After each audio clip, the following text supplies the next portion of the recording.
Ladies and gentlemen, another episode of the Horns Down podcast. Definitely put them down all the time. Your host, Chris with a K here, Chris Griffin. You guys obviously know, also known as the guy who said that JT Sanders is still and never will be an issue. He's a non-issue, right? So, with that being said, we're joined by, hell, we call him a guest host, a guest of the show, whatever. Hell, he might as well be on here anyways. But Jay Smith from Unfair Sports is on the show today. Jay, what's up, man? What's good, man? What's good, everybody? Thanks for having me as usual. Y'all know where to find your boy. I love pulling up here at the Horns Down so that we can talk that turkey. All right, y'all. Look, okay. This episode is called The State of the Oklahoma Football Address. So, with no further ado, if you don't mind, Jay, I'll take the mic just for a second and I'll pass it off to you. Lead the way. So, listen, everybody.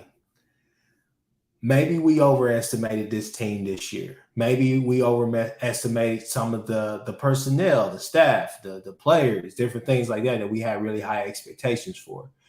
But one thing I would definitely say is this right here. It's all about circling the wagon right now. Okay.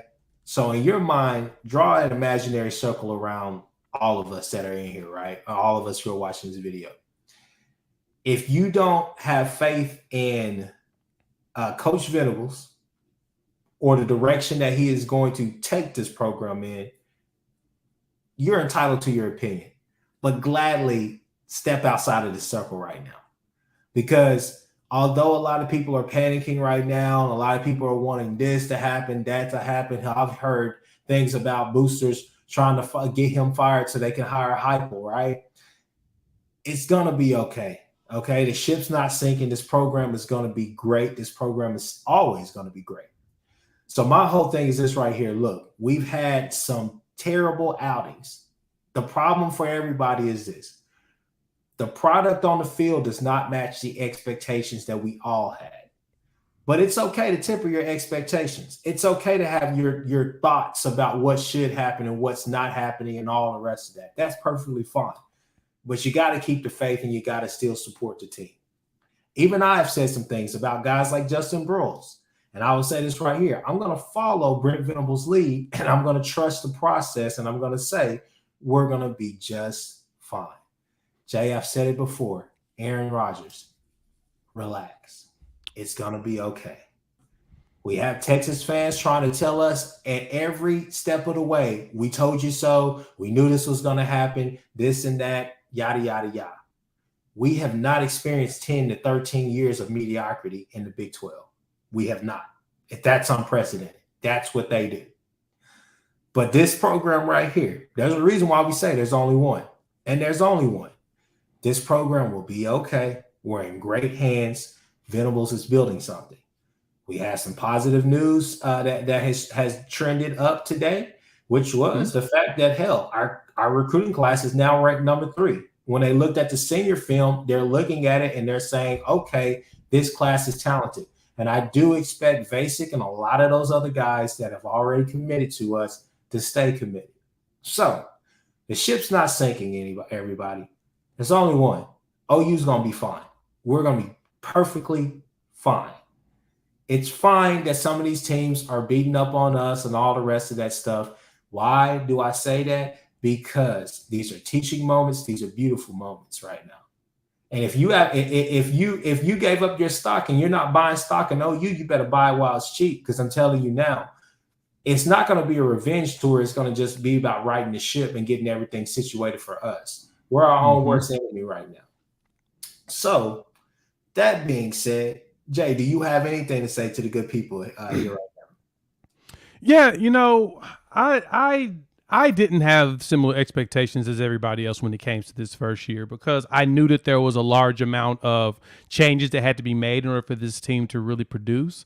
Let's take a look at a couple of things. First off, at the quarterback position, we lost 3 quarterbacks basically over the last, actually 4 quarterbacks over the last 3 years. With Chandler Morris leaving, you had Tanner Mordecai left, and then in the same year, Caleb Williams and Spencer Rattler left. No depth whatsoever, so that had to be fixed. And, bringing Dylan Gabriel in was awesome. I think that he's produced well, not as great as we would like, but at the same time, still, understanding his receivers and making the magic happen. But then with his injury, you had no depth. Put it like this: once they brought in a quarterback in the recruiting class, they went straight to the portal and got two more quarterbacks. So that tells you kind of what the depth looks like and what that was whenever the team, when they walked in at the beginning of January.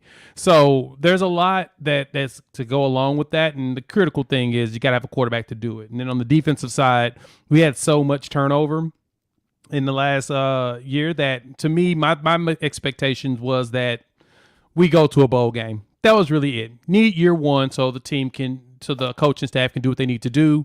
And as we see with this number 3 recruiting class, they're bringing in the players that they want for their system, especially on defense. I mean, look at it. It's heavy defense. If you notice, the recruiting class is very heavy on the defensive side, and then there's some elite offensive weapons to go along with it. I mean, we've got a good 3 edge rushers that are going to be absurdly good. PJ Adebayo as well as Colton Vasek and Blanc, they're going to be some monsters. So for me, it's one of those, this is the first year them figure out all the players that they want to do things with. And this is a bit towards the SEC. We're not going to the SEC for another, 2 more years so far. I just saw a report. It looks like the Big 12 has started building the schedule for 2023 and 2024 with both Texas and Oklahoma in it.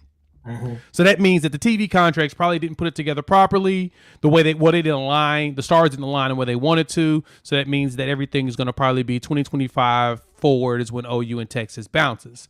With that being the case, those 2 more, the class we just kind of piecemeal together after Riley left right before signing day, they piecemealed a solid top 10 class.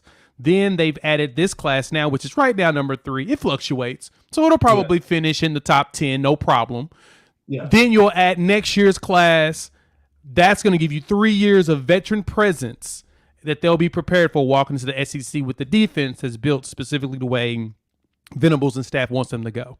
Now, of course, those first 3 games were fantastic. It looks like we saw the potential, and then the last 3 were god awful. But I will say this: those first 3 games, it showed that we have the athleticism to do it, but when they started adding way more complexities to the defensive scheme, which Ted Roof mentioned, they started to add more things into it. You started to see where things started to fall apart in the communication, and then injuries hit. We lost R. Mason Thomas, Billy Bowman's now gone. The defense has been beat up a little bit, and we're just thin. We're just a thin team right now, and so it'll be all right. Relax.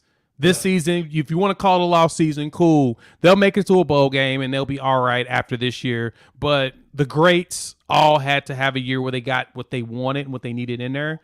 I always tell everybody, the comparison I use is Kirby Smart. He's the best one. The Georgia went 10-3 the year before he got there. Well, 9-3 in the season, won the bowl game with Mark Wright. Mark Wright was a consistent 10-win coach at Georgia. He just couldn't get over the hump. Kirby got in there, had a mediocre year, and then from there he started to propel. They went 7-5 his first year, and then from there, boom, he's got a national championship. So it's going to take some time to get the guys you need in for your scheme, but then you'll be all right. Yeah, I mean, hey, look, the great late Kobe Bryant always said, look, it's championship or bust. Pretty much it's a waste of season if you're not talking about chips. So that's the whole thing. I mean, that's really what I think for me personally, that's what I care about. I'm like, hey, are we winning championships? And I'm not just talking about Big 12. I'm talking about national. Like, are we doing anything in that light? OU has been a successful program. They sustained success. They played for numerous national titles. Yep. Been always been in the conversation. All the way has been competing, beat up on SEC teams. We've done it. We've done it for years. Exactly. And I think that you're going to see the success carry over. Now, the whole thing is just patience. I mean, that's what you're preaching right now. And I think that's what when you hear Venables talk, it's still there. People are talking about where's the rah-rah, where's the energy, where's this? And I'm like, no, the energy is still there. It never left. It's on 100. It's just the fact that, hey, he understands what's going on with his team. He realizes, hey, look, this is what we have right now. This is not what we're going to look like years and years in the future, right? So I think you're going to be fine. I mean, I see Matt in here. Matt wants to talk all this noise and this and that, and that's Yeah, great. I'm trying to I mean, understand, yeah, Matt. I Are you like okay?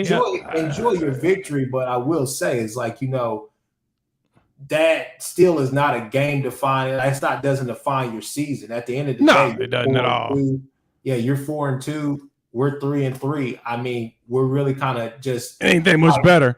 And, yeah, and the it's funny not thing that about much this better. Matt Yeah, person, man, I think what cracks me up with it is I mean, I get that you want to just kind of troll and go through and troll. That's cute and all, but when Texas does have their fall, when they fall apart like they always do, yeah, don't hide. Come in here and say, "Well, yeah, we won our game." You can do that. Go right ahead. Don't be silly. I mean, the trolling is silly, but it's yeah. okay. And I mean, I know that we troll them. So hey, I'll let Matt stay in here. Matt can say what he wants, but at the same time, I have faith in this program. I have faith in Same. Venables for sure. Um, I think kind of just recapping last week and the weeks previous, I don't know what the hell to say. To be honest with you, we've been out of position. We've been the less we haven't been the more excuse me. We haven't been physical at all. Let's just put it like that.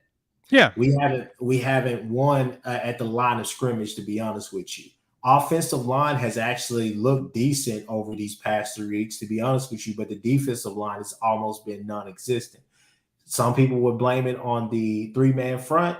Obviously, that's what they want to go to. But at the same time, you can see that they want to add some complex things to this defense, but you just don't have the personnel right now to execute because everybody is having mental lapses out there on the field. A Right. la They're the trying to overcompensate in a yeah, lot of places, and you see it. You see them just not reacting properly and messed up. And Matt, we know you're trolling. That's why we're joking up here, like yeah, picking at you or whatnot, bro. We get it. It's fun. This is good banter. It's not like you're being disrespectful. It's yeah, good. So, but overall, yeah, no, you're right. You're pointing that exactly the issue is on the defensive side. They're trying to figure out where everybody needs to be. It's kind of like, honestly, it is similar to the way when Stoops first came in and he had all of John Blake's talent. They bring in talent. Like Lincoln Riley brought in talent. Always the problem with a lot of coaches is putting them in the right spots, and this is something yeah, they've got to figure out. Texas had the same problem. I remember we was on with Nino, with Nick from Nino's Corner. He made a great point. It's something that made sense that I didn't really dig deep into, and I need to go back and watch his video about it. But he talked about Texas. He said one of the problems Texas had was in the trenches. They didn't have the talent in the trenches. But they still had, top 10 classes. So they were missing a key component to being successful in college football. And now Sark is focused on that. They got those freshman bookends on the line, and they're starting to see that success you need. And he's like, yeah, this is what Oklahoma's always kicked our butt on, is in the trenches. And I think that's what we'll get back to. Venables will bring those Clemson-type players that he used to always get. Then we'll see some fun. We'll get back to some fun Red River games going forward and all of that jazz. yeah. And I mean, here's the thing. Like, hell, Matt has a good point. I think BV does need a couple years, but I think that here's the problem that I had with. Shout out to my guy Nick Battle, Nino's Corner. Shout out to my guy Steven Nagati from Fanatic Perspective. The one thing I would disagree with them on is wholeheartedly is the fact that, oh, well, he's a new coach, he's this and that. Look, it's new everything for everybody. It's new scenery. I don't think that him switching to the head office has anything to do with what you're seeing right now. The problem is that, look, there is, and we have talent. To your point, we have a lot of talent out here, but a lack of talent and effort, or just to be married together, it seems like that's something that's lacking on this team right now. So I think guys do care, but I do think that a lot of these guys are really talented. It's just the fact that this defense is really complicated to learn. He's asking you to do some things. It's kind of like a yo-yo effect out there sometimes with the secondary. So you're seeing some things happen that you normally wouldn't see happen. And some of those lapses, they're just not getting covered up by you being a better athlete. Some of these teams are just out executing you, to be honest with you. Right. I can't think. I think it was Joe Klatt that mentioned this when I was watching him about a week or two ago. And he said one of the problems you run into with the 3-3-5 is that you have to have like a 300+ pound nose tackle fill that gap and force a double team on them. That way the other players can move around freely and try to be more finesse, I guess you could say. And that's not something we have yet. You know, Jeffrey Johnson isn't that big. Like, he's good, but he's not great. He's getting there. And that's kind of one of those things you got to have. You got to have a massive. I mean, hell, Jordan Davis when he was with Georgia, that was why they could shift everything up, and have their ends stand out like their linebackers and really play pass rush, because you got to focus on Jordan. If you don't stop Jordan, he's going to run through everybody. You know, that's no different than like your Aaron Donalds and stuff. You got to have a big guy in the middle, and that's something that we're going to get. And so, in talking about the Clemson guys coming to Oklahoma, there was reports that the Clemson defensive liner players wanted to transfer to Oklahoma, and Venables told them no. He was like, "Nah, man, I prefer you finish out your commitment to Dabo.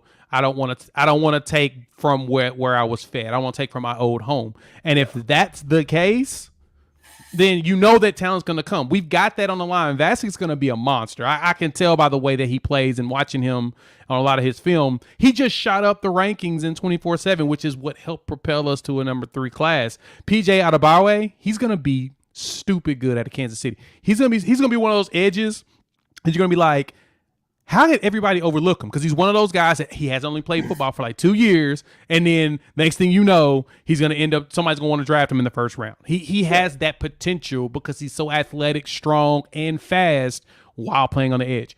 We're going to get those guys. All of that stuff's going to start coming. It's just going to take 2 years to replenish everything we lost. No, everything we lost. And you know, look, as much as I disagree with Nick and Steven, I you know what, I'll be the first to say, I'll eat the crow on that, right? It does suck not having Isaiah Thomas and Nick Bonito out there. You can throw in Perry Young, but I would say those two for sure with Asamoah, because you know that they were going to give you max effort. And I mean, they were those guys. They were those dudes. Even in a poor Alex Grinch system that third year, right? Mm-hmm. And so my whole thing is that you do see kind of what we lost. And, you know, you're hoping that at some point Redmond will turn it on, and that will help a guy like Reggie Grimes be able to kind of take that step that we all still expect him to take.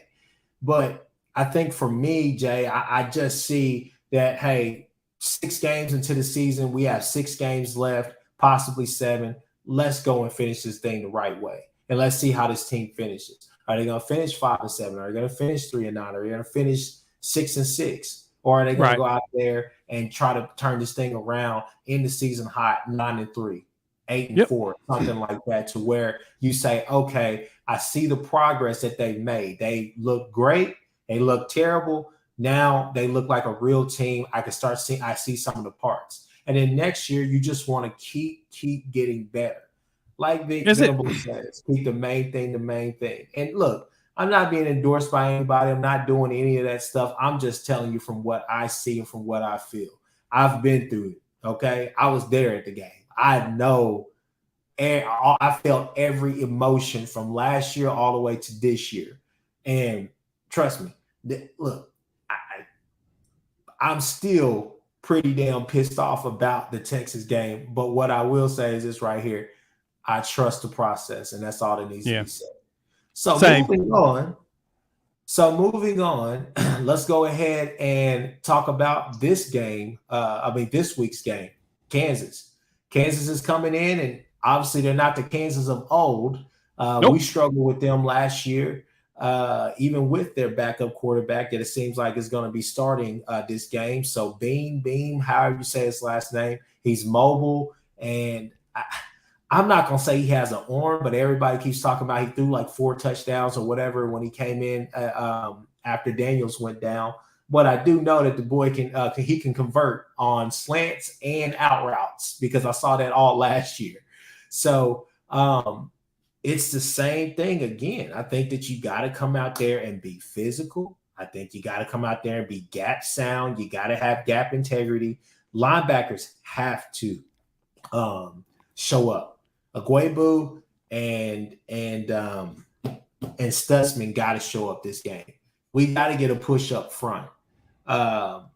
Defensively, I think we still match up really well against them. I still like the guys that we're going to have out there. I'm obviously, I think going off of what you said, I don't think Bowman's going to be back there. So you're hoping that Broles and I don't know. I mean, are we going to see Woody Washington at safety again? Like, what are we going to see? You know, I anticipate seeing Woody Washington playing safety, especially since the announcement yesterday. Well, the source and then the kind of confirmation yesterday that DJ Graham is moving from corner to wide receiver, yeah, starting probably this. With that means we'll probably see more CJ Colden. I remember seeing him in the Texas game, and it looked like he did some solid stuff. He did some good stuff in coverage. And that was a few people that I listened to talked about. They analyzed him like he actually looked solid. You might see some Connie Walker, who's a redshirt freshman. He's still young. He may actually start to get some more reps or whatnot. And then I know Key Lawrence is kind of falling out of grace with everybody, but he'll probably have a bounce back. His opportunity for a bounce back. Him, Trey Morrison, and then of course you said Woody Washington actually going back out there to the safety spot. The biggest thing is that you just got to have that IQ out there and someone to communicate to everybody and make sure people know where they're supposed to be. That's kind of the key thing. It seems like the defense, whenever they get the call, it takes them a bit to get set. And by the time they get set, the ball's hyped. And that's I think that's kind of a problem. And it's more so like we mentioned, complexities in the defense. When you start adding layers onto it, it's just one of those when you get against actual defenses, actual offenses, and you're playing defense, you just kind of got to figure out how to make sure you execute it right. You got to execute it almost flawlessly. Now we have to be flawless moving forward because the Big 12 is tough. Yeah. Every game moving forward is a hard game. Iowa State has the best defense in the Big 12. Their offense is kind of questionable, but they've got the best defense in the Big 12. Kansas has Daniels was considered the best quarterback in the Big 12 by a lot of metrics, and luckily he's not playing this week. I hope he does come back next week so he can take out everybody else. Totally want Kansas to beat Texas again because that would be lovely to see. But no Daniels this week, and so Jason Bean, he looks like he's got some ability, but I don't know what Jason Bean's gonna actually do that is going to really terrify everybody, I guess you could say. I saw him up close. I saw him in person last season. I went to the homecoming game with my girlfriend down there at OSU. And so I watched them and I was like, man, if they could just sustain some drives, they would be in this game. Early on, they were moving the football. They just couldn't sustain drives. But at the same time, we just haven't looked that good against anybody. To be honest with you, we've made Max Duggan look like freaking Tom Brady out there. Honestly, Mike Vick out there. He was just running. Go look at what Max Duggan's done this entire year, though. Just go look. And it's hard to even say that because this year, look, I'm going to go off the present. But in the past, he's been spotty at best. Numbers are gaudy, all of that. Hell, you think it would come through. Hell, this is his 6th year roughly. But let me point something out, though. I think this is one thing to think about. And just looking at the way Max Duggan has played, he's basically taking the job back from Chandler Morris. Chandler Morris is not getting his job back. This is Max's job. But what Max has got is something that we have to give props to. Garrett Riley is his offensive coordinator. The Rileys, both Lincoln and Garrett, brothers, know how to make quarterbacks look really good. Yeah, they do a fantastic job in that. They made Spencer Rattler the Heisman favorite, and we see what he's doing at South Carolina with Shane Beamer. We moved him to a different coach, not the same dude. So the Rileys know how to make quarterbacks look amazing, period. The concepts are simple. I forgot who, I think it was Joe Cladd who said this.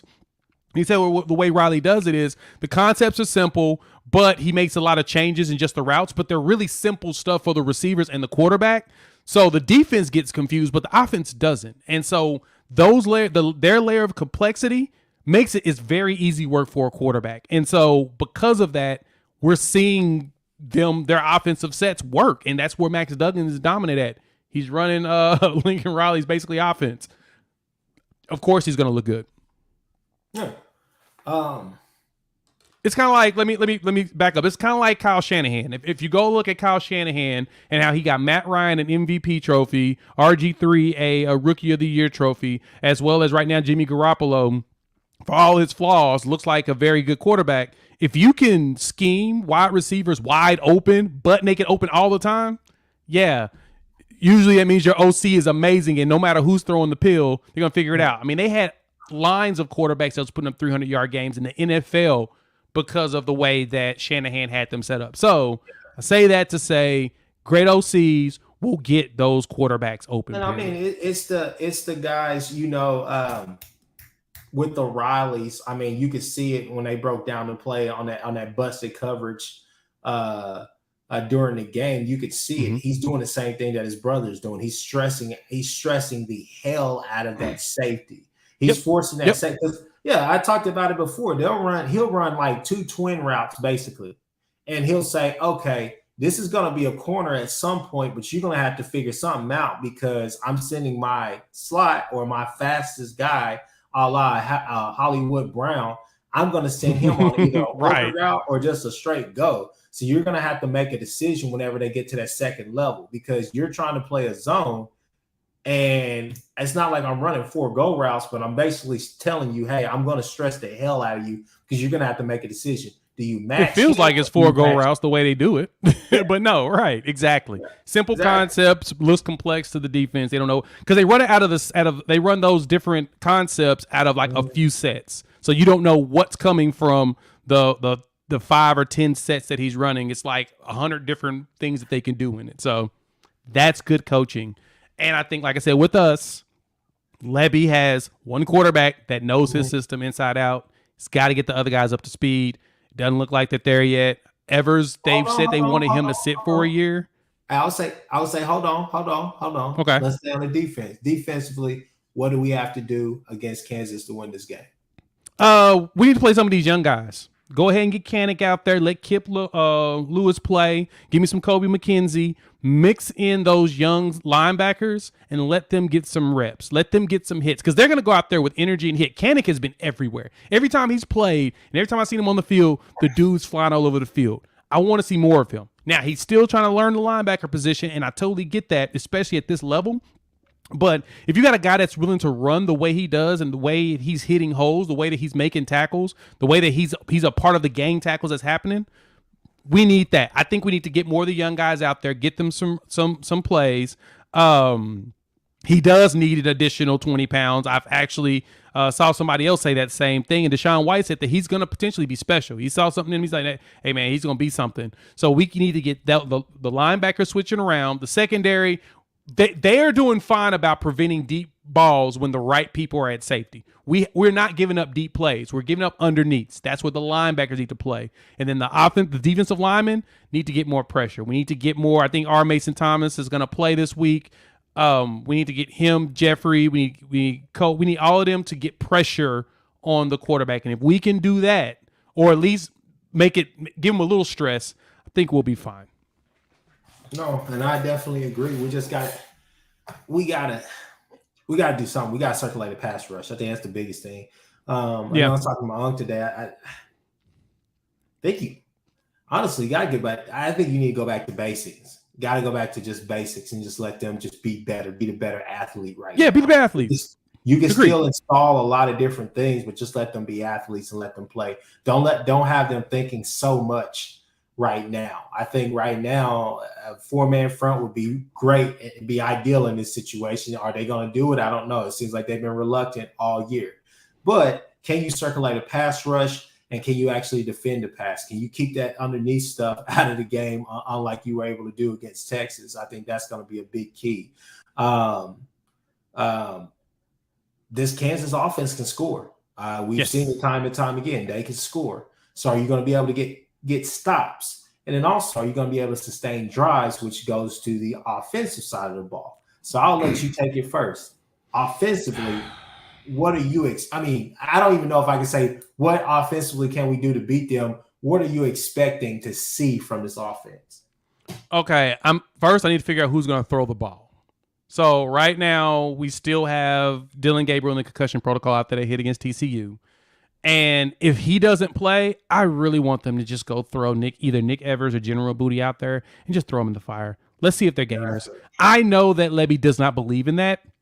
And I totally get why he wouldn't, because at this level, even more than the NFL, they will chew you up and spit you out quickly if you can't make a decision and make it happen. Now, I think for that, Levy's going to have to start doing the plays.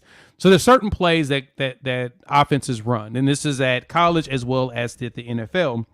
And you see this a lot at the NFL when we try to question like greats and why they made certain decisions they made. Certain are designed to go this direction no matter what. And that's a way to help the quarterback not have to think for a moment. Like, hey, the way they've been playing, do this, go this direction. If it completes, it completes. If it don't, it don't. But go that direction so that you don't have to think as much in this play. We need to set up more plays where the quarterbacks don't have to think for the now. If these quarterbacks show that they can make adjustments and do it on their own, then let them make a couple mistakes here and there. I just want to see them throw the ball. That's all I want to do. We've already seen what Bevel can and cannot do. And I don't like the fact that we would throw him out there at wide receiver because everybody's looking at him like, we know you're not going to him. He's 6'6". He is a pretty big dude. You ain't going to throw him the ball. Go ahead and just let the other guys just sling it and let's see what happens. Yeah, I mean, let it rip. I'm hopeful that we see Gabriel this week. Like I told you before we came on here, passing by the stadium today, I saw them out there on the practice field, and I was like, okay, well, that's a good sign because that shows that they're not trying to hide anything right now, right? They're not trying to, be secretive about certain things like they were last week leading up to the Texas game. Man, here's what I want to see. I want to see the wide receivers get involved in this game, not in the run game, but wide receivers get involved in the passing game. We have we have a damn good wide receiver core. Yeah, our room is beautiful. We have a really good room. I would say straight up, if you haven't bought stock in him yet, I know we have a small sample size, but if you haven't bought stock in him yet, you're sleeping on Jalil Farouk. That kid is going to be a monster. He's a gamer. Yes, he's a gamer. As soon as they give him the ball and the kick return, I think that Levy and them learned something about him very quickly after putting him in for kick returns. I think it was his TCU. And they're like, oh, wait a minute. No, like he's for real a gamer. Like we know he's good. We just got to figure out to get him the ball. No, just give him the ball any way, shape, or form and let him just do his thing. It feels like a potential opportunity to get a Peter Ward type setup. We just got to get that man the ball and just let him figure it out, open field, and go. Now, I'm not saying he's as good as Peter or Santos was back in the early 90s. I mean, early 2000s and late 90s. But if he can show some type of skill set similar to where he just like he was showing in that Wildcat offense as well as on the kick returns, you need to go ahead and start giving that man the ball and just let him figure it out. He's going to do it. And I think that that's something that they're starting to trust the players more because like we said before, they came in here. None of these are their kids except for Dylan Gabriel, really, to be honest, and Kanik. They're trying to figure out what we've got and what we need to do with who. It's not something you can figure out when the defense knows what the offense is going to do and the offense knows what the defense is going to do in practice. That's really tough. You'll see gamers, but you can't really gauge it until you go out on the field. In those first 3 games, we were just the most athletic teams on the field. So we were able to do it. Now we're playing against teams that are actually good. TCU's good. Don't pretend like they're not. They're undefeated. No, he's not going to leave. He's going to be okay. Just to who leave? I don't think Farouk's going nowhere. Nah, I think Farouk. And once you get him the ball in his hands, he's going to go out there and pull like a CeeDee Lamb and just be that much of a monster. No. Look, we get guys drafted. I have the perfect comparison. A guy that actually played in Levy's system the past, I want to say year or two when he was at Ole Miss, Dontario Drummond. He got him involved in all types of ways. He got him involved in the game in all types of different ways. And I'm trying to tell you now, he was a monster with that. And it's the same thing that I see with a guy like Jalil Farouk. Just get him the ball. He's a gamer. But at the same time, man, you can't come out there and play around with I hate to say you can't come out there and let Bevel just kind of do what he did this last game. He's not a decoy. He's none of that. And for the love of God, if you're going to stick with the Wildcat, stick with it all the way through each segment of your drive. Because you went away from it in key critical moments. Obviously, the jump pass for the interception that they had pokes out like a sore thumb. And then you're on 4th and 1. It's 14-0. It's working.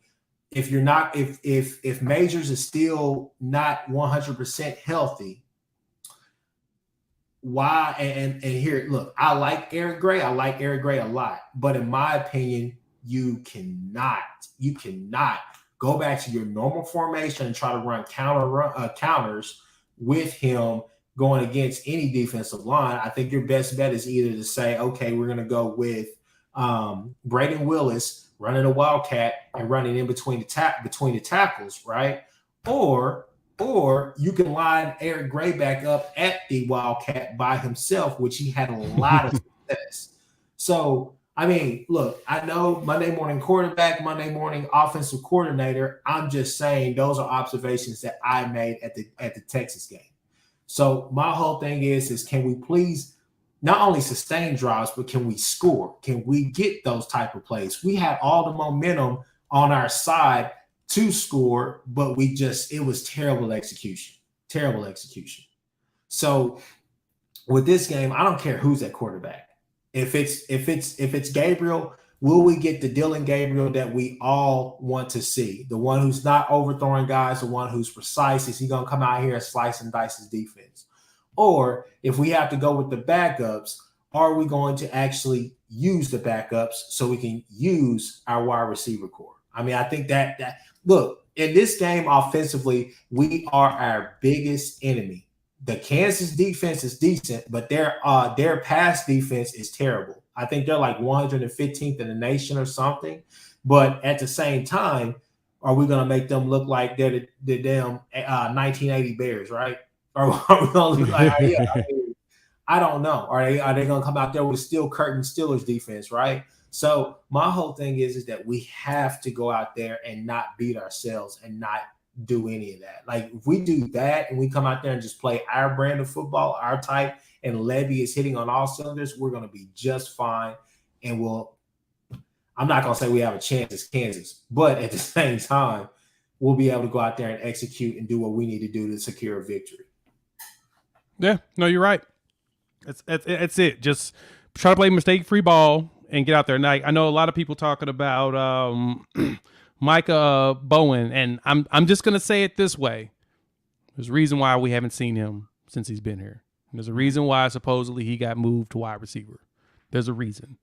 There's a reason why he left Penn State. Yeah, supposedly he's in the wide receiver room now.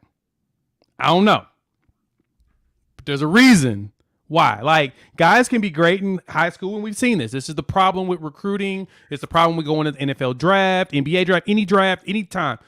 Talent can show itself up in high school, and they'll dominate. But when they get to that next level, we don't know what they can do. And then when they get out there and they make questionable throws, and I wouldn't be able to go ahead and see what my can do, but obviously they've watched him enough in practice, and even I've talked to some folks and that's been to the practices and stuff, and they've talked to some players, and players will tell you guys any good or not based upon the way they practice. And I'm just gonna say, no player said anything, but there's a reason why he's not high on the depth chart. The coaches can evaluate at least that much. I'll give them that. They can evaluate that much, and so yeah, there's a reason why he's not playing, and I don't think the Dylan Gabriel piece is unfortunate because it appeared that he was the only guy that was prepared to run this offense as quickly as they needed to figure it out. And even going into the JUCO, going into the transfer portal to get, or getting JUCO players like General Booty they just got here and just was not good enough against our defense. And y'all talking about our defense now, like Sooner Cowboys just said that Kansas is going to look like Kansas City Chiefs offense against us. Well, if General Booty's out there and he's getting abused by our defense, do you want to see him against somebody else's? Just be honest. Keep it a buck. That's all I got to say on that.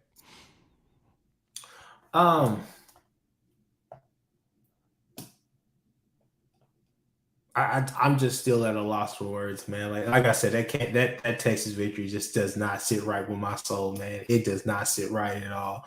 I just want to see this team be successful, man. And I think that you have some key pieces out there.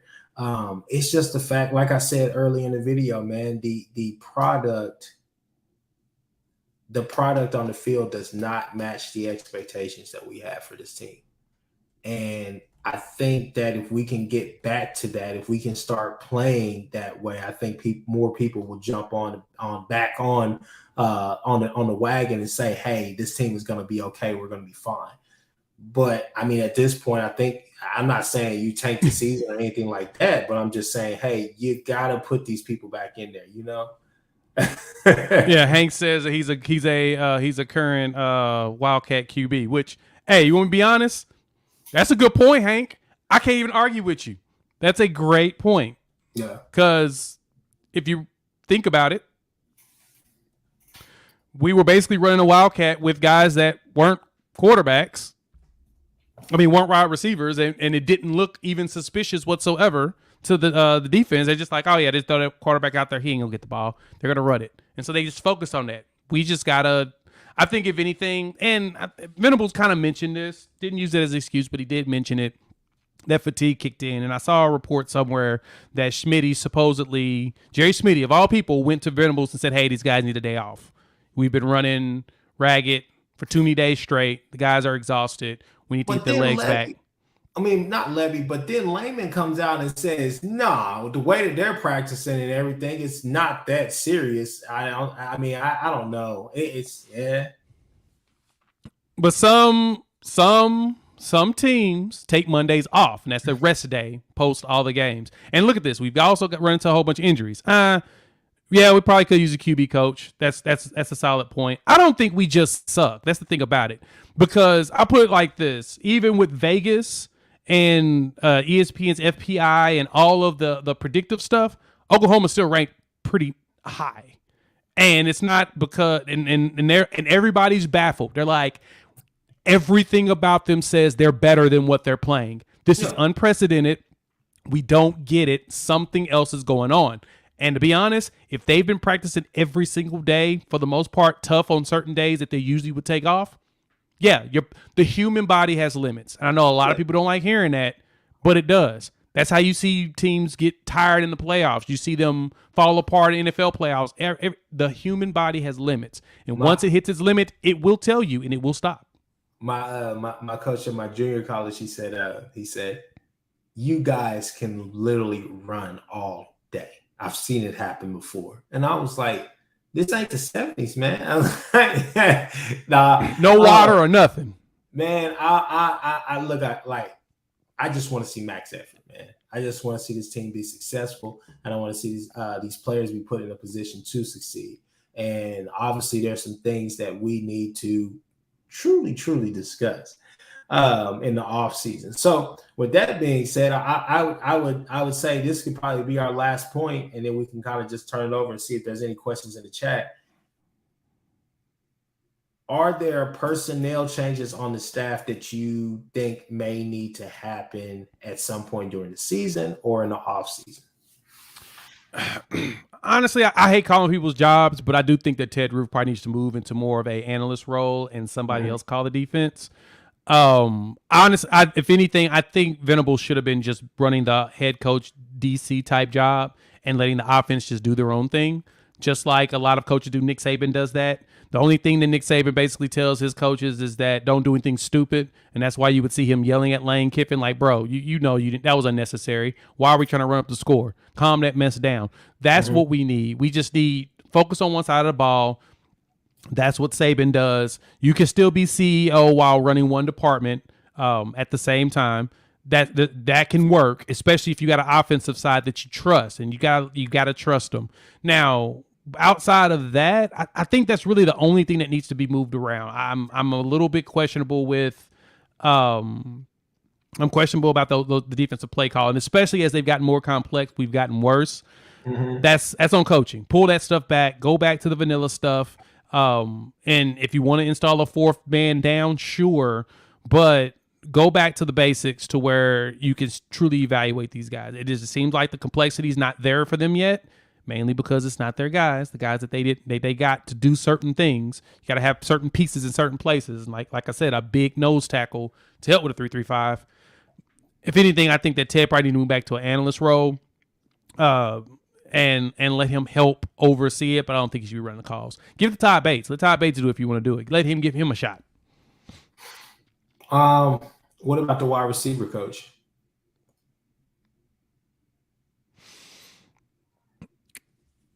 I don't see a problem with the wide receivers. They just need to get the ball. What are we gonna do? Well, I'm just saying. I'm just saying. I mean, could you go and get a Malcolm Kelly? Could you go and get some guys? I guess. I mean, would you want a more established guy, or are you fine with what you've seen from? I mean, what you've seen thus far? I'm fine with what I've seen thus far. I mean, the only problem we run into is a couple of receivers dropping some passes, but for the most part, they're doing their routes. The quarterback's got to get the ball to them. Well, until we're throwing the ball, I don't really have much to say about the wide receivers. I don't know. I think that's a position of. I mean, I think that's a point of interest in the offseason. Do you actually go get you a wide receivers coach, a more established one, or do you ride with him? Do you get or if he's one of Levy's guys, do you stick with him and kind of give him that chance to run that right? Then, if I'm correct, he was Kale's guy. Was he Kale's guy? Mm-hmm. I thought. Well, I know that Levy came out and said that he knew him, like kind of friends of a friend type situation or whatnot. So he knew him and all the rest of that stuff. They had some familiarity. He was familiar to him, right? So yeah, I think Washington was Kale's guy, and he kind of got him going. So yeah, I would hang on to it. Mm-hmm. So I mean, outside of Ted Roof, I really don't know. I mean, Chavis. I mean, what do you think about that? I mean. Look at the recruits. They have the number three. They have number 3 class. They had a top 10 class last year. I don't see a reason of getting rid of people that are bringing in players. I think probably the 3 would be probably Roof, probably the wide receiver coach, and then possibly B Hall. Right? You would have to look at the safeties coach as well and kind of just think to yourself, is this a first year thing? Do we stick it out, or I mean, do you? I mean, what do you think? Yeah, stick it out. I mean, what? There's no reason to make any changes right now. Just let the season finish itself out. Then you get your players in, then you can figure out what you need to do. Like making a whole bunch of abrupt changes at this point when the problem you had coming into the season was you didn't have your own guys or guys that you knew where need to be. You had what positions. What difference is it? You still are trying to figure out what players can play at what. That's what you need to do is figure that part out. Period. And get healthy. That's the other thing too, is get healthy. I mean, there's a lot of people that every time you look up, there's a scratch that nobody knew about. I didn't even know Marcus Major wasn't even going to make it down to the TCU game. I'm like, wait a minute, where's Marcus? Why aren't we playing him? Javonte Barnes is in there. Why aren't we playing Marcus? Come to find out he was a scratch. He was hurt, him and R. Mason Thomas. Every time you look up, there's injuries. And so with that, we just don't have like I said, the depth for handling all of that right now. We got to play flawless football. Put this on the screen real quick. Let's go ahead and everybody give their score prediction for the KU game right now. Jay, what's yours?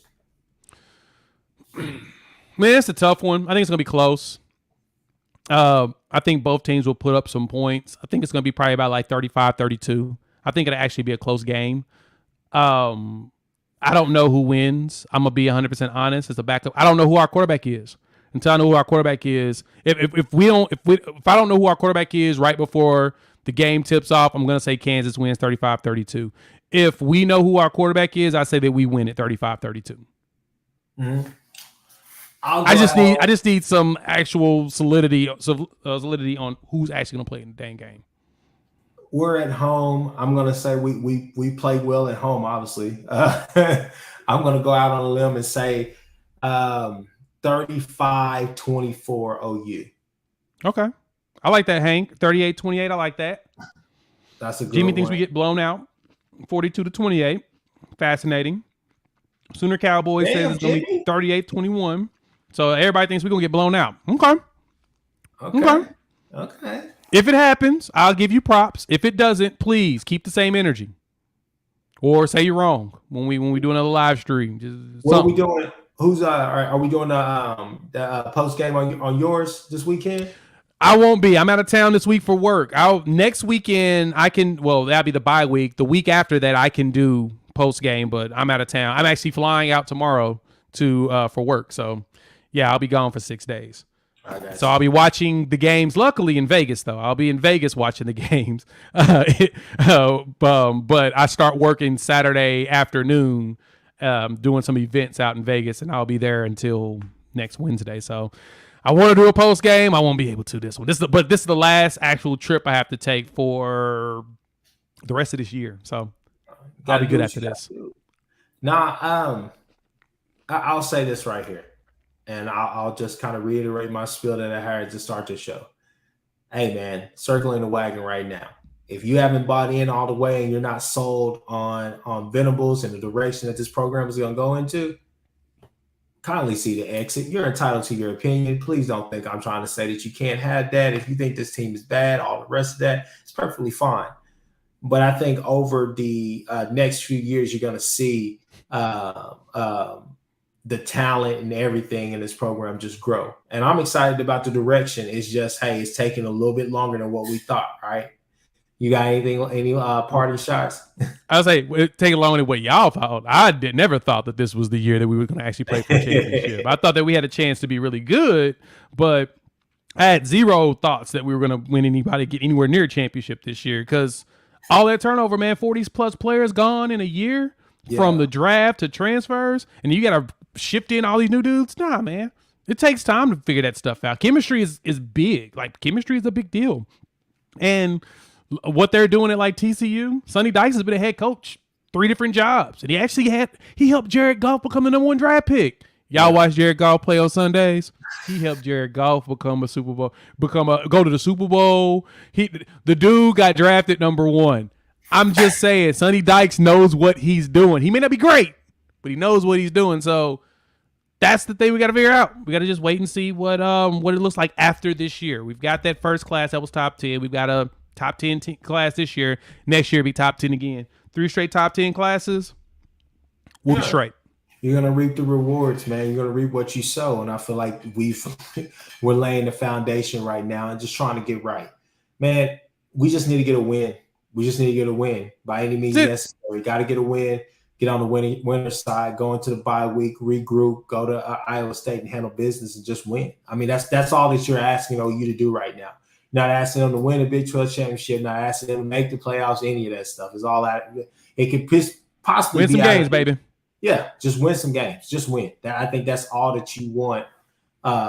You want to see right now. So, with that being said, let everybody know where they can find you. You at.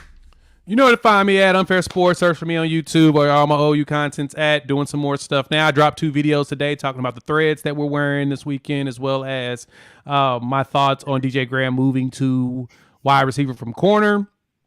And overall, I mean, it looks like it's going to be there's something special at play. I'm not sure what they're doing. Something going on. So besides that, follow me there. Holla at your boy. Love to have you over there at the community too. And I love being here on the Horns Down Pod because I like to just throw my hands up. Well, once again, guys, you see it at the bottom. You got Unfair Sports. You can follow him on his personal Twitter at SmithsNet.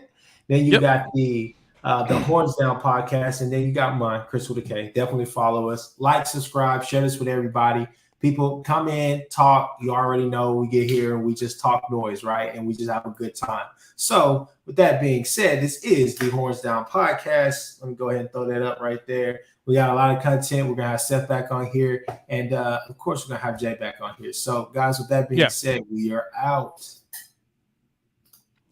Peace.